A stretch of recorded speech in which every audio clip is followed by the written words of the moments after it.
One of the things I really look for is, of course, character. And, where does that start? How do we know character? Because people say, I'm a good person. I mean, people won't say, I'm a terrible person, don't develop me. Nobody that's an aspiring leader can do that. And so many times I think the clear delineation of that I would invest in from a leader is someone that wants to do better and or be better instead of someone that wants to feel better.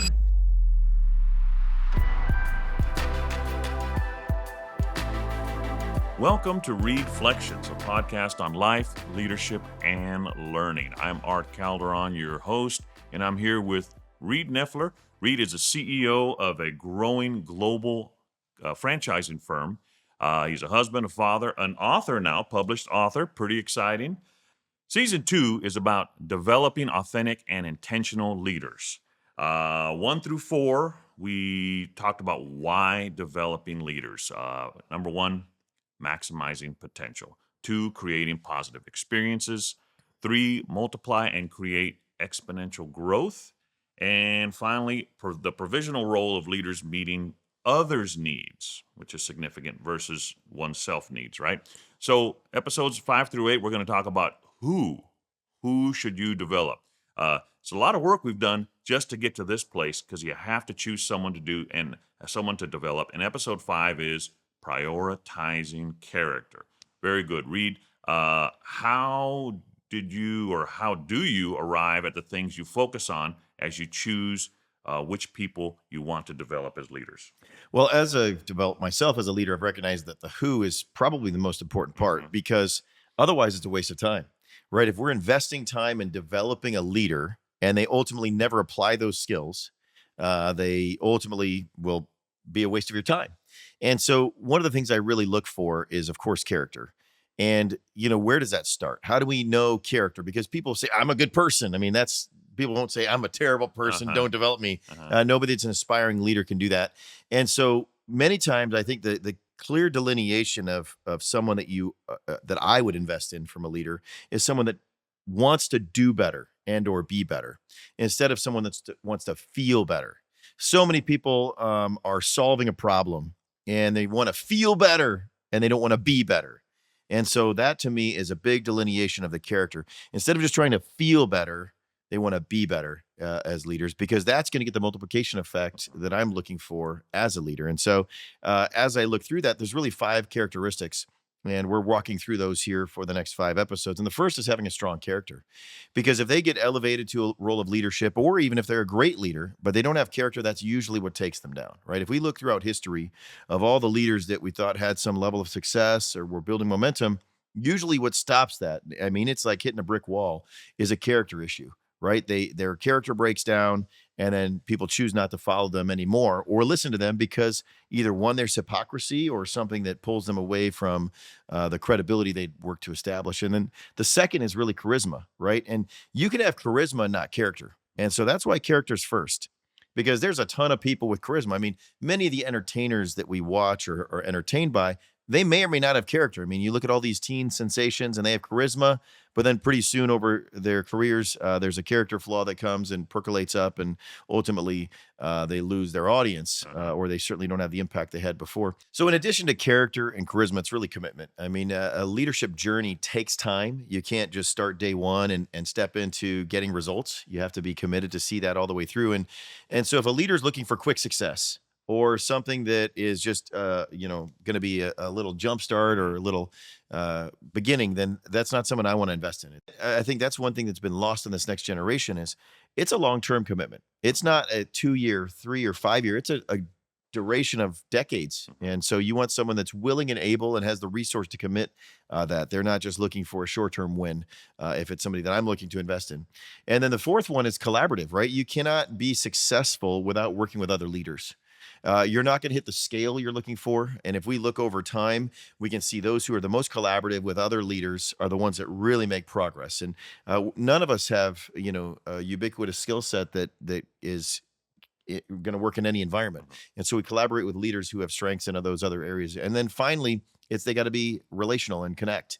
If you're not able to connect, and that's connect to the point, connect to the person, and connect to the process, and then ultimately connect to the purpose. And so you have to be able to connect all 4.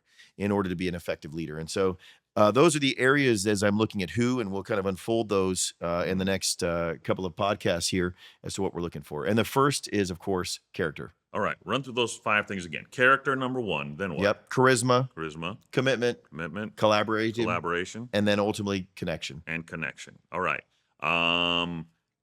Which one of those, are they more important? Is there anyone that stands out? Do they have to have, if you're looking at somebody, do they have to have equal measure of each one of those things, or what is priority? Well, I would say character, right? Because ultimately, that's the sustainability. The others will get you a following over time, but they won't keep the following because ultimately, like I said, as soon as your character breaks down, that following will go away, regardless of your charisma.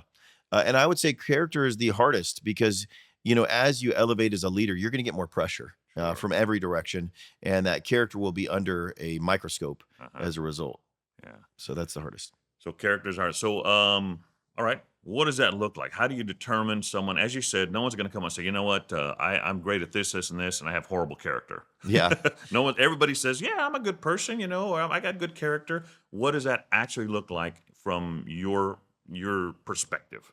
Yeah, and it kind of goes back to season 1. It's what is not character in the moment, but what is character over time. I mean, I think many times if we look back at seasons of time, there's different character elements, right? Whether it's as a parent or a child, maybe more well spoken in that case. There's an expectation of a parent, and so good character is not lying to your mom, right? And say, tell me the truth, etc. Whereas then as an adult, you get a little bit more levity. People don't know who you are. They haven't been there since birth like a parent may have been or has been. And they may just see who you are in the moment. And they're saying, oh, well, he made a good decision in the moment instead of over a long period of time. And then you get in a work environment and you say, okay, well, he's a good business person or makes good decisions because the net result is what we're looking for, not necessarily the means to get there. Right? Because the net result. And so those are really 3 different environments that we just described that ultimately you can have character for those who are watching, but aren't necessarily enduring. And so for me, it's character over a long period of time. And so that's faith, right? Whether I was a child, the expectations of God, and in my case, Jesus are part of my faith. And those haven't changed whether I was an adult or even a professional. And so those are fundamental in any environment. The respect that I have generated as a result of my commitment to my faith is consistent, right? Those may not appreciate it the same way in each phase, but the standard has not been changed. And so that's a great fundamental element of character for me, is saying, okay, what God expects of me as a child, what God expects of me as a young adult, what God expects of me as a business person has not changed. And so in all 3 of those environments, even though the expectation of the individuals, a parent or a peer, or someone that's following me may change. Certainly God's expectations of me have not. And that's a great foundation for a character from my perspective. So if you're looking at somebody and you're wanting to hire them or mentor them, develop them, how long before you can tell, in your experience, this person's got solid character? I want to build on this foundation. Is it pretty immediate, or does that just take time? You hire them and then you find out later that no, they didn't. Yeah, one thing I've learned is in the environments that they're directly trying to demonstrate their character, they're going to put on a show, right? I mean, if they know someone's watching, who are they when everyone's watching is not necessarily the true testament of their character. It's who are you when no one's watching, right? Who are you if there were an anonymous and you were not getting credit for what was doing, what would your decision be made, right? And so if, for example, there's questions that are circulating the internet that say, if you knew you couldn't get caught, would you make this decision? Right. And usually it's saying to generate revenue, make money, whatever the case might be. Well, that's what really I want to know. Who are they when no one's watching? And that's good or bad, right? Are you more inclined to have less character when you know you're not going to get caught? Or are you more inclined to have greater character or maintain your character when you don't get credit for it? And so I think those are the 2 things that happen on the other side. Sometimes, getting credit is the reason that people are doing it, not because of character. So the 5 values, at least in our company, how do you expect leaders to demonstrate that in a day-to-day as they're leading, even if they're just leading themselves? Yeah, and I would say there's, the 5 values we have at our organization are passion, honesty, integrity, relationship, serving, and learning. And so, those are kind of emblematic of what a character could be in our organization. And I think they're diverse enough that they give us an opportunity to look broadly at someone's character, as opposed to, well, they didn't lie on that test, or they didn't cheat in this particular area, because it's not going to draw people in as a leader. Because we have to look at it not just, are they honest, but are they a leader? And so when you look at character around a leader, that's not just someone that wouldn't lie on a test. That's someone that can lead at the same time. And so that's why passion is critical for a leader. No one's going to follow someone that's boring, or that they would not engage them or would not develop them, right? So you need to have passion for the subject matter that you're leading them through in particular, and then passion for developing people. And then the second is honesty and integrity, right? Of course, one of the things that even as a child that was concerning for me was hypocrisy.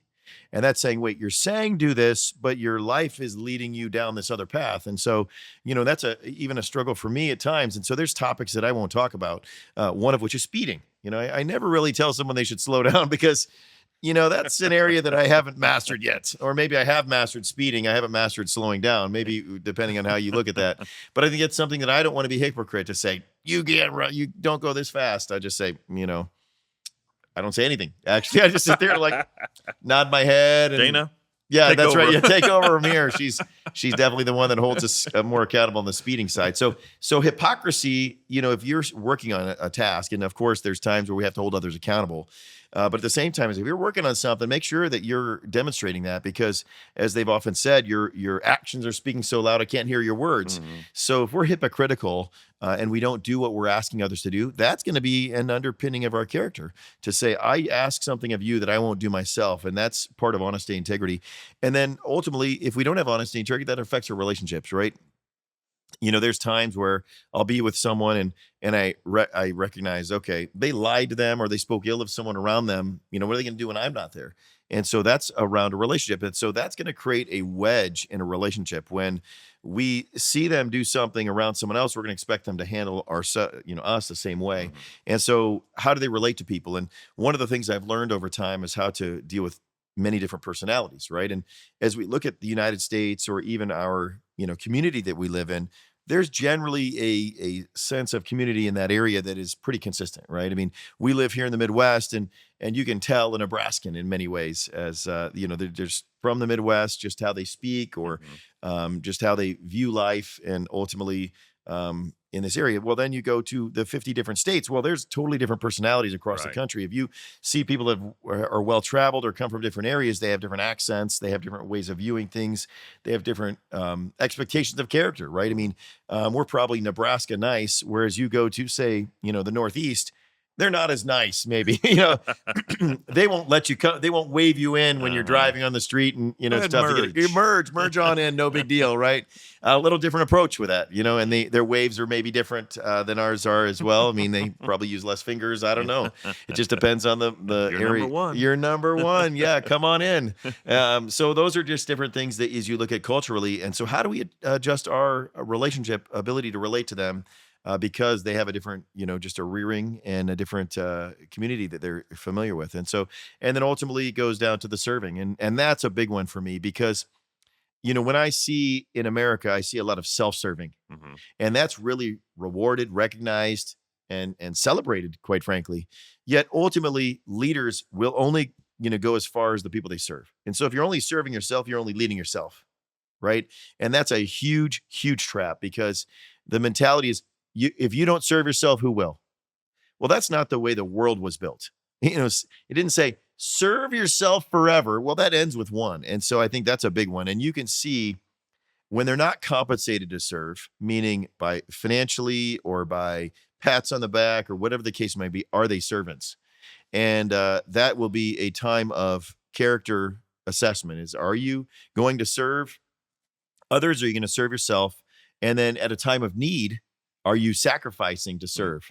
And so that is also difficult too, because some people will hoard in the time of need instead of serve in the time of need. And so that's also critical as an element of character. And then finally, learning, right? And so are we able to, we all have to develop, right? And can we develop ourselves through a learning environment, or can we develop others through a learning environment?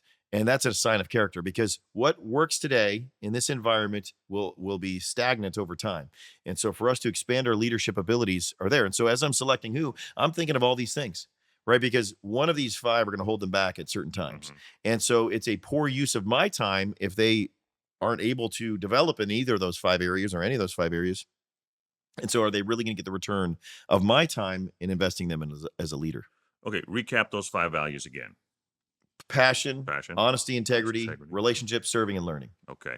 You know, when you hired me almost 7 years ago now, one of my roles was to coach franchise owners, Hmm.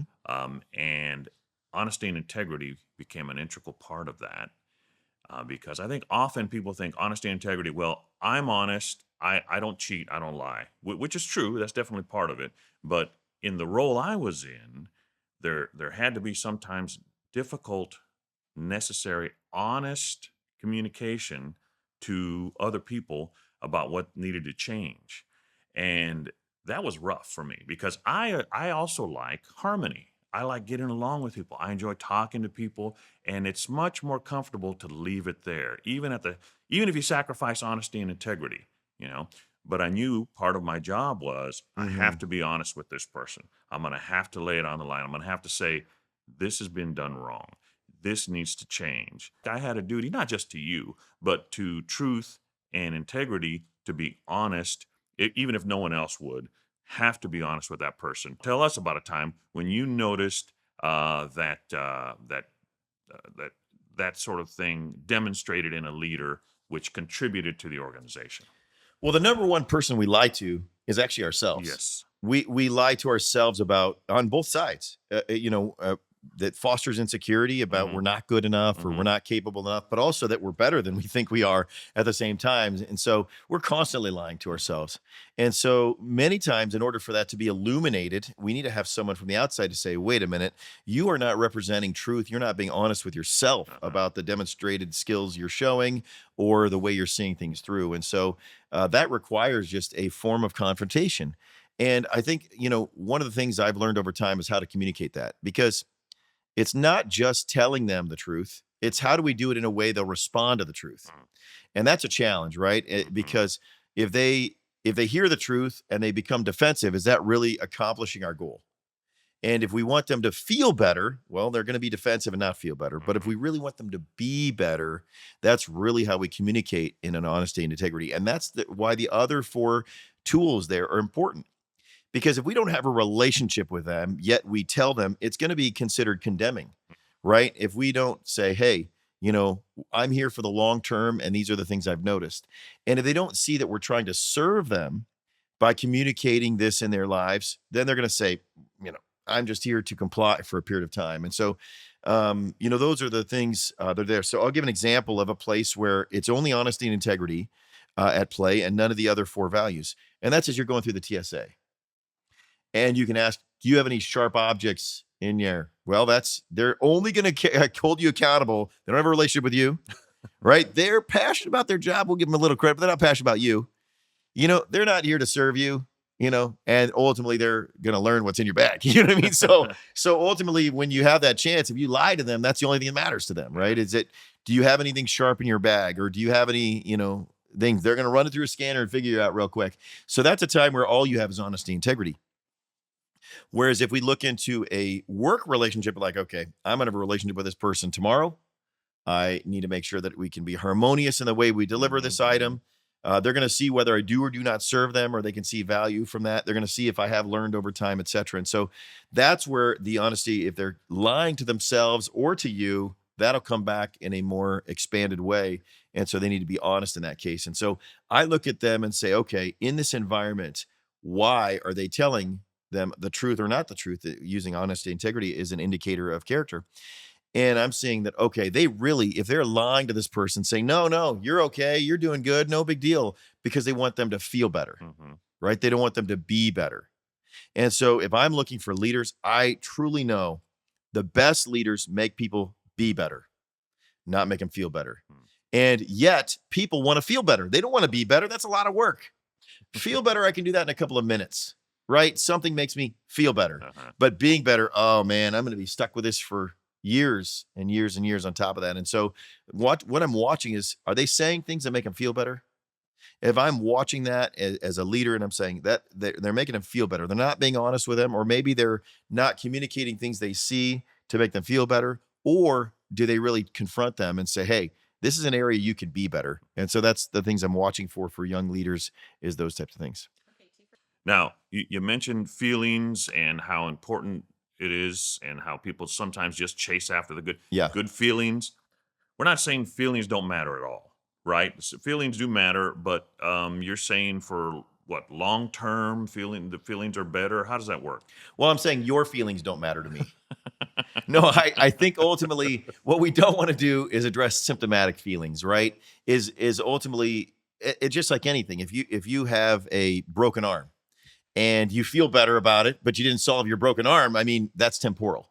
And so I think many times we're looking for temporal resolve to our feelings instead of long term effect. And so, why do we feel better over time? Is because we did the right thing, right? In the moment, we don't feel good when our friends are saying, no, lie on my behalf, That- save me from yeah. this problem. And then we feel a sense of guilt later. And so, that temporal symptomatic feeling of our friend liking us or feeling better because we've, done a people pleasing comment is not going to be as good as that person being better, right? When we're celebrating their success because through the hard times, we had hard conversations, but ultimately their lives over time, they feel much better and they're more fulfilled as a result of long term feeling, right? And so, and I would kind of separate it this way to oversimplify it. But I mean, a feeling of happiness, right, is temporal, but a feeling of joy is long term. And so that's maybe the way to look at it. When really we want to feel joy, but we get and there's some similarities to that. The thing that happiness wears off, joy is more enduring. We want the feeling of joy, which may not lead to short-term happiness, right? Because Right. we're working towards a character, a long-standing character will lead to joy, whereas a temporal opining to the needs of another might lead to happiness. Okay. Very good. Let's talk a little bit about the value of learning. Learning, why is that an important character? I mean, there's so much to learn, and sometimes you get to a certain point in your life where you're like, and I'm done learning. I don't want to put forth that effort. There's a lot of effort to have to learn, and yeah, and I don't learn as quick and as easy as I did 20 years ago. Why is it still important to value the character, the value of learning? Yeah, and I think, why do they have that old adage, you can't teach an old dog new tricks? And it's ultimately because they get to the point of they know everything, right? And humility is a critical component of learning. Hmm. And that faith of a child, learning like a child, where they can pick up a language immediately, right? They can learn all sorts of things quickly because they have humility. They don't know everything. They recognize they don't know everything. At some point as adults, our confidence is so well set, our maybe arrogance is set, that we know everything and Yeah. we're considered a leader. People have requested information from us, and of course there's some capacity issues too. We can only learn so much, but we have to have that disposition of learning. Mhm. And as a leader, we need to do that, and there's humility around that. At the same time, is we're going to follow leaders that learn, right? If we look at leaders that are always prevalent, it's because they're learning in any environment, in every environment, and they have that disposition of, there's something I don't know here, and how do I do that? And we like the inquisitive people because they challenge our thinking too, and that's a disposition of learning. If we are making only statements, and how do I know if I'm a learner or not? If I'm only making statements instead of asking questions, I'm more likely stopped my learning because I'm stating what I already know instead of asking questions to fill the gaps on my knowledge. And so that's a learning disposition as a result. Um, and so what can we learn? And I really think we subcategorize this with regard to character. What we should learn is about people. And that is ultimately where character comes in. What do we want to learn about people? Because clearly there's facts and there's things that we know, right? That, there's oxygen in the air. That's a fact. We don't have to ask, is there oxygen in the air? Well, we know that, right? But what we don't know is how the person applies that. So as you're breathing this oxygen, how's that impact you? Well, here's what I do on a daily basis, or whatever the case might be. And so those are dispositions of learning. And ultimately that draws people to us because then they feel known. And as a result of that, they'll be more interested in learning from us at the same time. Very good. Well, we've come to the end of our time once again, Reed. We talked about character and its critical nature to the one that you select, to lead and to develop. Thank you very much, listeners. Thank you, Reed. We appreciate you all joining us. Episode 6 is coming up. We're going to think about the role of charisma in leadership. Charisma, or as the kids say, Riz. Well, you're not a kid, Art, so you shouldn't say that. And now, if you are a leader that wants to be developed, work on character. Many times we overlook all the other aspects and we of character, and we think, I just need to develop these skills. But what will always take you down and what will build leaders is character. And so really do an assessment saying, am I who I will be in every environment, as a child, as an adult, as a professional? No matter where you're at, are you the same person? And when no one's looking, is your character something you can stand behind and stand upon? So this week, do an inventory of your character. Say, am I who I want to be? And then look at those cracks in your character and say, you know what? I need to shore those up so that I can be the leader that I'm destined to be. Work on those this week, and we'll join you next week as we talk about charisma.